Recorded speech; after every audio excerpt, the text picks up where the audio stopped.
भाई बहन कहते हैं समय बड़ा खराब चल रहा है, और मैं एक निवेदन करूं, समय कभी खराब नहीं होता है। कभी हम भूल में हो जाते हैं तो फिर वो समय बिगड़ जाता है। उस समय का दुरुपयोग हो गया, हमसे हो गया, किसी कारण हो गया, हम सो गए, आलस में आ गए, या कहीं वाद विवादों में पड़ गए, या कहीं और झंझटों में फंस गए, या गृह कलेश हमने खड़े कर लिए तमाम, तो ये अज्ञान होता है। सवेरे की चर्चा में कोई एक माताजी कह रही कि महाराज लड़का सब ठीक है, लेकिन एक बहू ने मामला गड़बड़ कर दिया है। एक बहू ने सब परिवार को गड़बड़ कर दिया है, और ये घर घर की बात है। तो वास्तव में ये हर एक भाई बहन को ये विचार कर लेना चाहिए कि हम जहां रह रहे हैं, ये हमारा परिवार है। वैसे तो संसार ही हमारा पूरा परिवार है, वसुदेव कुटुंबकम, ये पूरा संसार हमारा परिवार है, पूरा संसार ही हमारा है।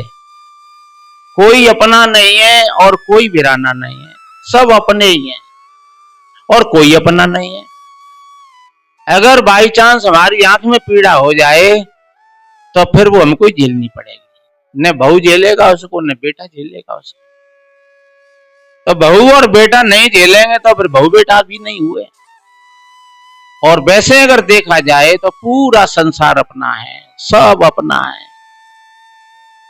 इसलिए ऐसा भाव अगर हमारे अंदर में है तो जहां हम जिस स्थिति में रह रहे हैं, जिस परिवार में, चाहे हम बहू के रूप में हैं या सासू माँ के रूप में हैं या बाप के रूप में हैं या बेटा के रूप में हैं, तो हम विचार करके, और ये ध्यान है, ये साधना है।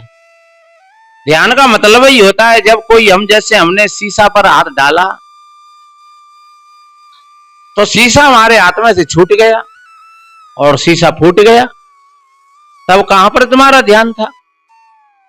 शीशा अगर फूट गया तो तुम्हारा ध्यान कहां पर था? तुमने हाथ डाला कहीं और उसी अलमारी में बल्ब रखा हुआ था और धड़ाम से बल्ब नीचे गिर गया, तो तुम्हारा ध्यान कहां था? जिससे तुम किस चीज को देख रहे थे और तुम्हारे देखने में नुकसान हो गया, तो तुम्हारा ध्यान नहीं था। ध्यान ये नहीं कहता है कि तुम आंख बंद करके हर वक्त बैठे रहो। ध्यान का अर्थ ही होता है तुम जब से सवेरे खड़े हुए और फिर हर एक काम को तुम ध्यान से करते हो, सजगता से करते हो, अपना व्यक्तित्व भाव समझ करके कि जिस परिवार की रस्सी में हम बंधे हुए हैं, जिस समाज में हम रह रहे हैं, तो जिस परिवार में या समाज में या किसी संघ में हमारी तरफ से कोई किसी प्रकार की गड़बड़ ना हो, हम सब अपने कर्तव्यों का पालन कर रहे हैं, तो समझ लो वो संघ मजबूत रहेगा, वो समाज मजबूत रहेगा, वो परिवार मजबूत रहेगा। और आपने अपने समय का सही सदुपयोग कर लिया। आपने अगर ऐसा विचार कर लिया तो मैं कहता हूं दावे के साथ आपके कलेश आज से ही खत्म हो गए। अगर बहू है ऐसी और बहू ने विचार कर लिया कि मेरे व्यक्तित्व से थोड़ा आगे पीछे भी देखना चाहिए कि आज से 10 साल पहले हमारी शादी भई तो हमारे परिवार के लोगों ने क्या सलूक किया था हमारे साथ, हमारे देवर ने या हमारे जेठ ने, हमारे सास ससुर ने कितना काम किया था हमारे साथ में। अच्छा, पॉजिटिव भाव से देखें, नेगेटिव भाव से नहीं। नेगेटिव भाव से देखोगे तब तो तुम्हारी स्वार्थी बुद्धि हो जाएगी। जैसे उस पिता ने अपनी बेटी से कहा कि तू दूध ये पी लेती, साथे दूध में सब आ जाओ, ये थोड़ा स्वार्थी भाव हो गया। अगर ठीक तरीका से पिता समझदार होता तो वो कहता नहीं बेटी, आप खाए सो हरकत और बांट खाए सो बरकत, तेरी शिकायत मिली है, तू अगर अकेली सब चीज में मुंह मारती है तो फिर ये तेरा धर्म नहीं है, तू हमारे नाम को लज्जित कर रही है। पर पिता ने और ऐसी सीख दे दी कि सब काय को चाहते है, तू दूध ये पी ले करे, सब वही में आ जाएगा। तो ये केवल उस पिता की एक चातुर्यता का पाठ था। अगर ठीक पिता होता, जगा हुआ, तो वो अपनी बेटी से कहता, नहीं बेटी ऐसा मत करना, तेरी शिकायत मिल रही है, और पहले अपनी सासू माँ को खिला, ससुर को खिला, अपने छोटे बड़े की तरफ ध्यान रख। तो ऐसा अगर भाव रखते हैं आप, तो समझ लो आप जगे हुए हैं, आपका ख्याल दूसरों की तरफ भी रहता है, तो आपके सारे के सारे समाधान होते चले जाएंगे और समय आपका भाग्य बन जाएगा। आपका भाग बन जाएगा वो समय, जिस समय को हम कोस रहे थे कि ये हमारा समय खराब है, वो समय तुम्हारा भाग्य बन जाएगा, तुम्हारे जीवन को बदल देगा। क्योंकि दिन कोई खराब नहीं होता है, घड़ी कोई खराब नहीं होती है, समय कोई खराब नहीं होता है। ये हमारे चित्त की धुरी है। जैसे सूर्य कभी लुप्त नहीं होता है और कभी पृथ्वी की आड़ में आ जाता है, तब हम कहते हैं कि सूर्य डूब गया, लेकिन सूर्य कभी डूबता नहीं। ऐसे ही जब हमारे चित्त पर कभी स्वार्थ और प्रलोभन के विकार आ जाते हैं, चाहे वो खाने पीने के भाव में आ जाए कि चलो ला हम ही चाट पहुंच ले, दूसरे मरेंगे तो मन न दे, ऐसा भाव अगर आ गया तुम्हारा, तो समझ लो कि तुमने अपने समय का दुरुपयोग कर दिया और तुमको स्वाद ने, तुम्हारे पेट ने तुमको विस्मृत कर दिया, भुला दिया तुमको। अगर तुमको ये ध्यान है कि नहीं भैया हमारे पास में 1 किलो दूध है, तो 1 किलो दूध में तो हम सभी चाय बना लेंगे तो सब पी लेंगे, ऐसा भाव है तो सबका मन रह जाएगा। और 1 किलो सब्जी है हमारे पास में, 4-10 लोग हैं, तो हम सबकी तरफ देख करके ऐसा हिसाब करेंगे। तुम पहले ही खा लो, या तुम बड़े हो तो तुम समय समेट करके रख लो, तो ये तुमने अपने समय का और अपनी शक्ति का दुरुपयोग किया है। इसलिए समय तुम्हारा भाग्य बन जाएगा, तुम सबकी तरफ देखोगे, तुम सबको साथ लेकर के चलोगे, तुम सबके साथ में अपना निर्वाहन करोगे, तो समझ लो फिर सब तुम्हारे हो जाएंगे, फिर कोई दुश्मन नहीं रहेगा। बैरी तेरा कोई नहीं बंदे, बैरी तेरे फैल रे, अपने फैल संभाल कर कर गली गली की सैल रे। अरे कोई दुश्मन नहीं अपना, सभी अपने मित्र हैं। हाँ कोई संस्कार है ऐसा पूर्व का प्रारब्ध का, कोई सास बहू में ना बन रही किसी भाव से, या बाप बेटा में ना बन रही किसी भाव से, भाई भाइयों में नहीं बन रही है किसी भाव से। वैसे एक बात हमें भरोसा है, अगर कोई भाई बहन जो सत्संग में आ जाए, तो मैं दावे के साथ कहता हूं उसका हृदय बड़ा हो जाता है। और अगर जिसने अपने हृदय को बड़ा कर लिया, उसके जीवन में पेट को बड़ा मत करना, पेट बड़ा हो जाएगा तो भराव नहीं आवे, वो भी दूसरे के हिस्सा खाओ। हाँ, और तुम्हारा हृदय बड़ा हो गया तो पेट तुम्हारा छोटा रह जाएगा, फिर तुम सबको खिला करके खाने की चेष्टा करोगे, तुम कमजोर नहीं होगे और तुम मरोगे भी नहीं, और तुम स्वस्थ रहोगे, बीमार भी नहीं होगे। ऐसा हमने अनुभव किया है अपने जीवन। केवल किताबों की लिट्टी पिट्टी बात नहीं है और इधर उधर का संग्रह नहीं है, हमने ऐसा करके देखा है। आपका अगर पेट, आपका हृदय बढ़िया है, तो समझ लो आपके भीतर में बहुत बड़ी गुंजाइश है।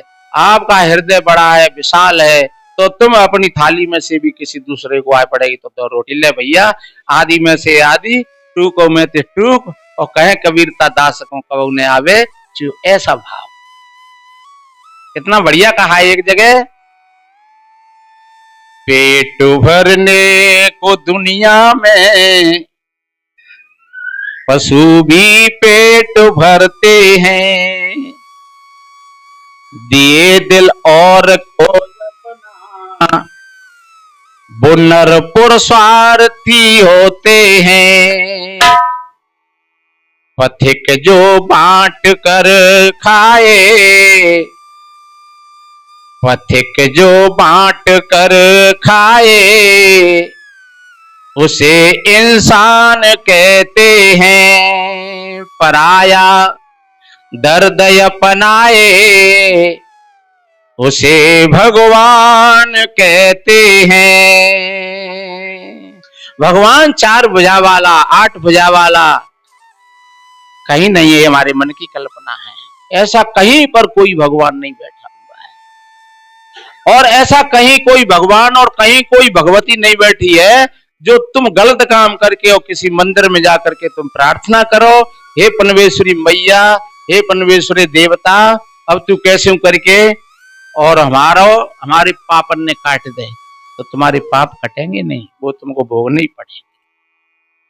और आपने अगर अच्छा किया है तो इसमें सभी सहमत हैं, चाहे आप इस्लाम से पूछिए, चाहे आप बौद्धिस्ट से पूछिए, चाहे आप कबीरपंथियों से पूछिए, चाहे आप गीता को पूछिए, चाहे आप रामायण को पूछिए, और चाहे आप जैनियों को पूछिए, ये सार्वभौमिक मत है। आप जो करोगे वो आपको भोगना पड़ेगा, इसमें कोई पक्षपात की बात नहीं है। इसलिए कर भला होगा भला, नेकी कर नद्दी मिटाए।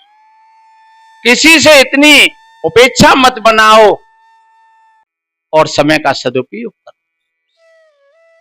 एक बार बताते, महाराज युधिष्ठिर के दरबार में एक कोई याचक आया था कुछ मांगने के लिए। जब वो मांगने के लिए आया तो महाराज युधिष्ठिर ने कहा कि कल आ जाना। वो बेचारा निराश हो गया, कल का क्या पता है, कल जाने हम कहां जाएंगे, जाने क्या होगा नहीं होगा, हम रहे नहीं रहे, और कल कभी आता भी नहीं है। कल के भरोसे मत रहना, कल कभी आता नहीं है। इसलिए आज से और अभी से अच्छा काम करिए। अपने अंदर में जो कोई गलती हो, गलत काम कोई हो, उसको आज से त्याग देना चाहिए। तो समझ लो आप बड़े ईमानदार हो और आप सच्चे और अच्छे भक्त हो। महात्मा गांधी जी से लोग पूछते थे, महाराज आपके प्रवचनों में कोई ज्यादा अच्छा आपका भाषण नहीं है, कोई वाक्पटुता आपकी अच्छी नहीं है, फिर भी लोग आपसे इतने आकर्षित क्यों होते हैं? महात्मा गांधी जी ने कहा, भैया मेरी वाक्पटुता तो ठीक नहीं है वास्तव में, लेकिन जो कोई अच्छी बात होती है उसको मैं तुरंत स्वीकार कर लेता हूं और धारण कर लेता हूं, और जो कोई गलत आदत मेरे में मुझको महसूस होती है मैं तुरंत उसको त्याग देता हूं। कितनी बढ़िया बात है ये। गलत आदत हमारे अंदर में कोई भी है उसको तुरंत त्याग देना चाहिए, अच्छी चीज कोई है उसको तुरंत ग्रहण कर लेना चाहिए। यहां से ना कोई लेकर के गया और न कोई लेकर के जाएगा और न कुछ लेकर के आया। तो बताते हैं महाराज युधिष्ठिर ने कहा तो ठीक है कल आ जाना। तो बेचारा वो याचक निराश होकर के चला और रास्ता में भीमसेन मिल गए। भीमसेन ने कहा भैया, उन्होंने उनके लिए भी नमस्कार किया। बोले भैया कहां गए? महाराज गए कहां? महाराज युधिष्ठिर के दरबार में गए कुछ अपनी याचना लेकर के। उन्होंने कह दिया कि कल आना। अब भैया कल का क्या भरोसा है? भीमसेन ने कहा अच्छा तो तुम चलो, मैं अभी वापस आता हूं लौट करके। तो वो आचिक तो जाकर के दरबार में पहुंचा दिया और भीमसेन ने बाजे बजवा दिए जीत के नक्कारे। महाराज युधिष्ठिर चौंक पड़े एकदम, ये जीत के बाजे, कहीं युद्ध तो नहीं चल रहा है पर ये जीत के बाजे कैसे बज रहे हैं? जब भीमसेन जाकर के पहुंचे तो महाराज युधिष्ठिर ने पूछा क्यों भैया भीम, ये जीत के बाजे कैसे बज रहे थे, कहीं युद्ध तो नहीं चल रहा था? बोले नहीं भैया, आज आपने बहुत बड़ा युद्ध जीता है। बोले भैया मैंने कोई युद्ध नहीं जीता है आज, मैं तो कहीं गया भी नहीं हूं। बोले आपने काल को जीत लिया। बोले भैया काल को तो कोई नहीं जीत सकता है। तो काल को कोई नहीं जीत सकता है तो आपने उस याचक से कल का नाम क्यों ले दिया था? क्या भरोसा है तुमको कल का? क्या कल तक वो जिंदा रह सकता है या तुम रह सकोगे? या जिस चीज के लिए वो मांगने आया क्या वो चीज रह सकती है कल तक? और क्या कल कभी आया है?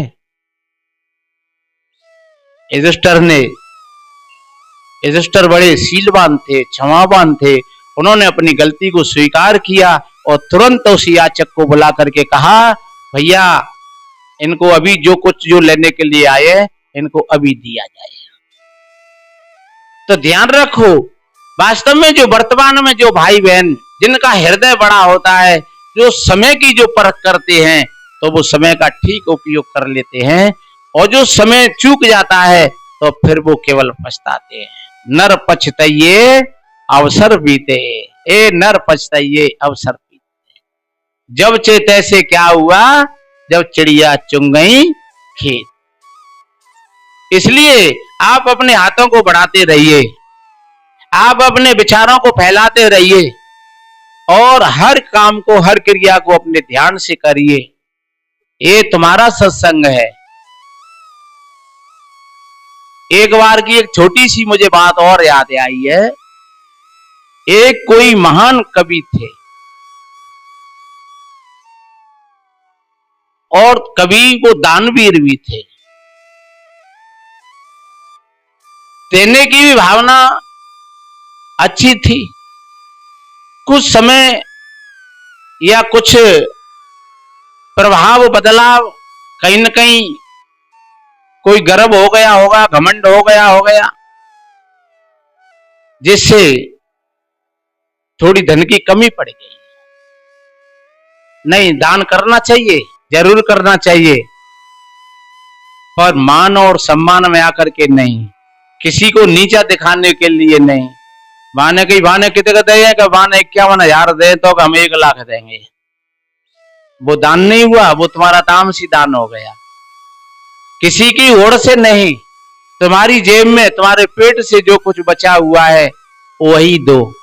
शौक में आकर के नहीं, सम्मान में आकर के नहीं, बड़मपन में नहीं, अहंकार में नहीं, तुम्हारे पर जो व्यवस्था हो। दान की बात नहीं है, अपने गृह कार्यों में भी। हमारे ये महात्मा एक भजन गाते हैं, मत करियो होड़ अमीरन की, नहीं बिक जाए खेत मड़ैया। मत करियो होड़ अमीरन की, नहीं बिक जाए खेत मड़ैया। है तो होड़ नहीं किसी की करना चाहिए। तो आ गए होंगे कोई मान सम्मान में, शौक सम्मति में। तो एक बार ऐसा हुआ कि कोई एक याचक आया उनके द्वार पर। देने को तो कुछ नहीं था और वो कुछ लिख रहे, कोई कविता लिख रहे होंगे, जिसके भीतर में जो थोड़ी जागरूकता रहती है तो वो उनका चित्त चिंतन में लगा रहता है, चिंता में नहीं। चिंता में और चिंतन में बड़ा फर्क होता है।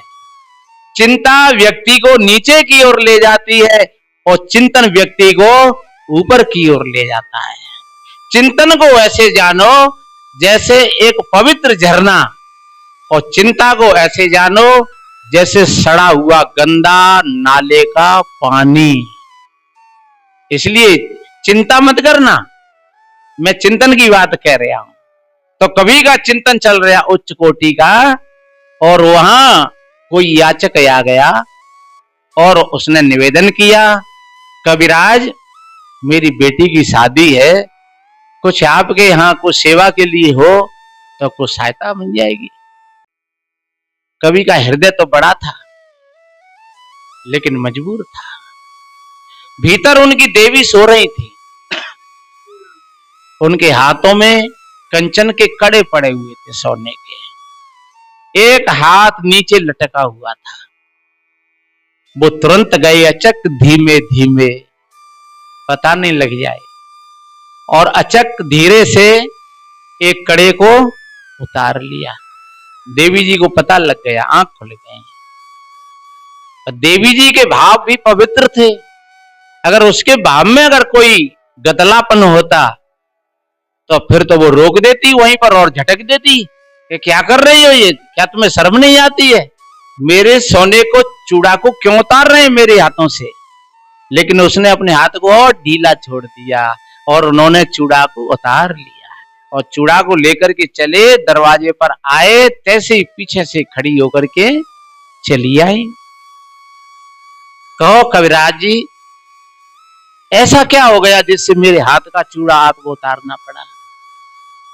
थोड़े से शर्मिंदा हुए कहने लगे, देवी जी ये याचक आया है और बेटी की शादी है, तो मेरे पास में कुछ था नहीं, तो मैंने सोचा कि अब क्या किया जाए, तो मेरा ध्यान चला गया आपके चूड़े पर।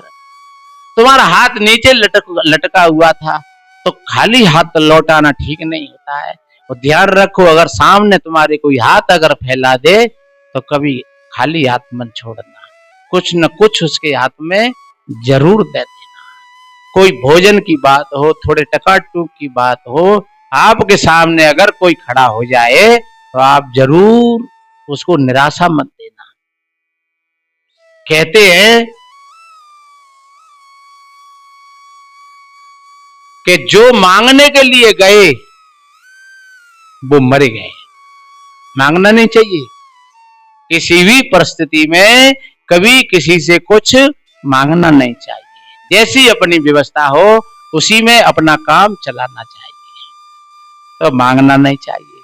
दूसरी बात यह कि अगर कोई मांग रहा है और फिर तुमने मना कर दिया तो समझ लो तुम बहुत ज्यादा मरे मराए हो, क्योंकि वो तो बेचारा था ही ऐसा, लेकिन तुमने उसको खाली हाथ कर दिया तो तुम भाव से ज्यादा फिर गई बीते हो। तो कभी किसी को आए पड़े कोई बात तो कभी किसी को खाली हाथ मत जाने देना। तो बताते जब कविराज ने कहा कि इनकी बेटी की शादी है और मेरे पास कुछ था नहीं, इसलिए मैंने आपके हाथ से सोने के चूड़ा को उतार करके इनको दे दिया।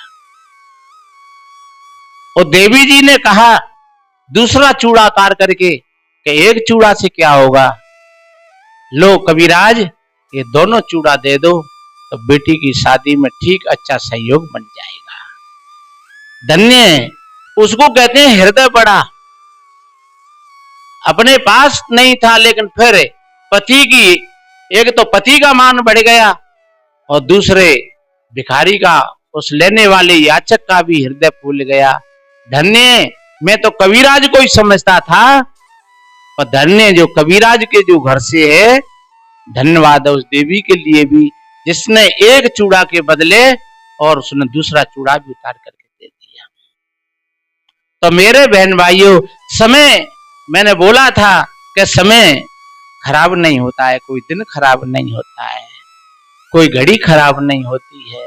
एक एक श्वास हीरा मोती ये लुटाने के काबिल नहीं है। समय बड़ा बलवान है, ये बात कही, समय बड़ा बलवान है, समय बलवान है, लेकिन समय को जो परखने वाले होते हैं मेरे भाई बहनों, वो समय को भी परख करके उस समय का सदुपयोग कर लेते हैं। वो देख लेते हैं अगर कोई बकवास कर रहा है और उसने देख लिया अपने समय को, तो वो शांत भाव से सह लेगा, और जिसने समय की परिभाषा को नहीं समझा वो धोखा खा जाएगा। कोई भी परिस्थितियां आती हैं तो एक बात बताएं, आंधी केवल, तूफान केवल पेड़ों को उखाड़ने के लिए ही नहीं आते हैं, वो पेड़ों की परीक्षा होती है। और जो कमजोर और निवले होते हैं वो टूट जाते हैं, वो गिर जाते हैं, लेकिन मजबूत होते हैं उनमें मजबूती आ जाती है, और वही तूफान उनको और मजबूत बना जाता है। और फिर उनका सहयोग प्रकृति करती है, फिर वर्षा होती है, फिर पानी मिलता है, और बेई पेड़ फिर और ज्यादा प्रफुल्लित हो जाते हैं। इसलिए आपके सामने कोई परिस्थिति है, आप टूटना मत, आप गिरना मत, आप परिस्थिति को समझ करके और अपने धीरे धीरे धीरे धीरे उस परिस्थिति को आपने समझ लिया तो वो परिस्थिति आपको मजबूत बना देगी। वो दुख आया है आपके पास, वो दुख आपको मजबूत बना देगा। वो दुख को तुमने ठीक तरीका से सहन कर लिया तो आप ये समझ लो आप मजबूत बन गए। फिर आपको वही जहां से वो दुख आया था वहीं से फिर तुमको और वो एक सुख और समृद्धि प्राप्त होगी, और उस दुख में अगर हल गए तो गए काम से। इसलिए हल्ला मती और समय का सही सदुपयोग करना, एक एक क्षण का, एक एक घड़ी का आप उपयोग करना, केवल स्वार्थ के लिए नहीं, कुछ पुरुषार्थ के लिए भी, परमार्थ के लिए भी। आप ऐसा समझ करके अपना जीवन जियोगे, आपसे बड़ा भाग्यवान दुनिया में कोई नहीं है। एक भजन सुनाए।